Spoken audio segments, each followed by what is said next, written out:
Welcome کرتے ہیں آپ کو اپنے چینل خوفستان میں ایک نئی اسٹوری خونی لبوبوں کے ساتھ۔ یہ کہانی ایک ایسی کہانی ہے جو کہ بالکل حقیقت پر مبنی ہے۔ خونی لبوبوں کا پارٹ 1 لے کر حاضر ہیں۔ کہانی اچھی لگے تو کامنٹ سیکشن میں ضرور بتائیے گا۔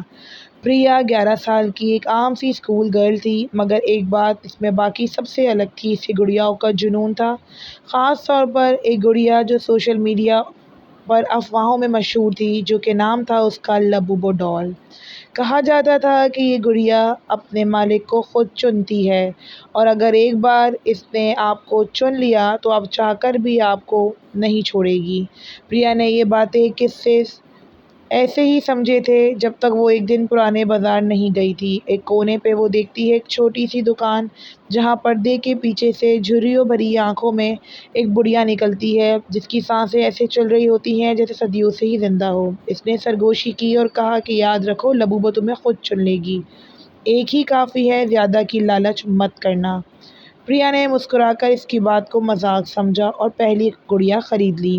سرخ لباس، کالے بال، نوکیلے چھوٹے دانت۔ لیکن یہ شروعات تھی ایک ایسے جنون کی جس نے آہستہ آہستہ اس کی زندگی کو نگل لیا۔ ہر ہفتے وہ ایک نیا ورژن خرید لاتی، کبھی نیلی آنکھوں والی، کبھی سنہرے بالوں والی، کبھی وہ سیاہ لبوبو جس کے دانت سب سے زیادہ لمبے تھے۔ 6 ہفتوں میں اس کے کمرے کی پوری شیلف 9 الگ الگ لبوبو ڈال سے بھر گئی۔ سب ایک دوسرے کی طرف رخ کیے بیٹھی تھی اور سب کے چہروں پر وہی عجیب سی مسکراہٹ تھی۔ لبوبو ڈال کے آنے سے گھر میں کیا کیا تبدیلیاں آئیں۔ 9 لبوبو گھر آنے کے چند دن بعد ہی سب سے پہلے ایک عجیب بوسیدہ بو گھر میں پھیل گئی۔ یہ بو کسی کچرے یا کپڑوں کی نہیں تھی، بلکہ ایسی جیسے مٹی میں دفن کوئی پرانی چیز سڑ رہی ہو۔ کھانا جتنا بھی تازہ بن جاتا، اگلی ہی صبح تک سڑ جاتا۔ دہی میں پانی الگ ہو جاتا، گوشت پر سبز تہہ جم جاتی اور چاول کڑوے ہو جاتے۔ گھر کو سمجھو اس طرح سے کوئی نظر لگ گئی ہو۔ گھر کے اندر بہت زیادہ تبدیلیوں کے کارن سبھی پریشان تھے کہ آخر کیا ایسا ہوا ہے۔ پریا کا باپ وجے ورما کا غصہ۔ پریا کا باپ وجے ورما سخت مزاج اور غصیلا آدمی تھا۔ انتہا کو تب چھوا وجے ورما کا غصہ جب اس نے دیکھا کہ پریا بار بار یہ گڑیا لا رہی ہے اور گھر میں عجیب واقعات ہو رہے ہیں، تو وہ چیخ پڑا کہ یہ سب کیا بکواس ہے، کل صبح یہ گڑیا باہر پھینک دوں گا۔ لیکن جیسے ہی اس نے پہلی گڑیا کو ہاتھ لگایا، اسے لگا کہ کسی برف جیسے ٹھنڈے ہاتھ سے اس کی کلائی پکڑ لی ہو۔ اس کا چہرہ پیلا پڑ گیا اور گڑیا اس کے ہاتھ سے گر گئی۔ اب اس کے ہونٹوں پر مسکراہٹ پہلے سے زیادہ پھیل چکی تھی۔ لیکن یہ واقعہ پہلی بار جب وجے ورما کے ساتھ ہوا تو وہ خود بھی تھوڑی دیر کے لیے چونک گیا۔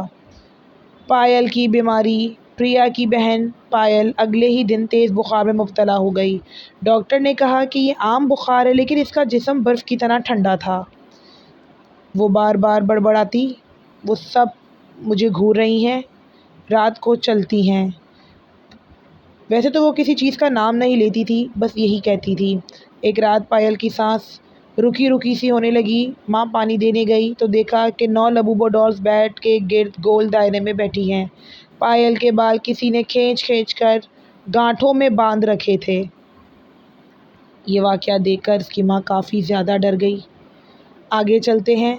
ایک دن ماں نے جائے نماز پر لبوبو کو بیٹھا پایا۔ کیونکہ یہ جائے نماز کسی سے تحفے میں اس ہندو گھرانے کو ملی ہوتی ہے، تو اس کی آنکھیں ایسی لگ رہی تھیں جیسے پلک جھپکنے کے بعد ابھی ابھی بند ہوئی ہوں۔ پریا کو نہیں پتا تھا کہ ایک لبوبو بھی کسی کے گھر کو برباد کر سکتی ہے، اور اس کے پاس تو 9 بیٹھی تھیں۔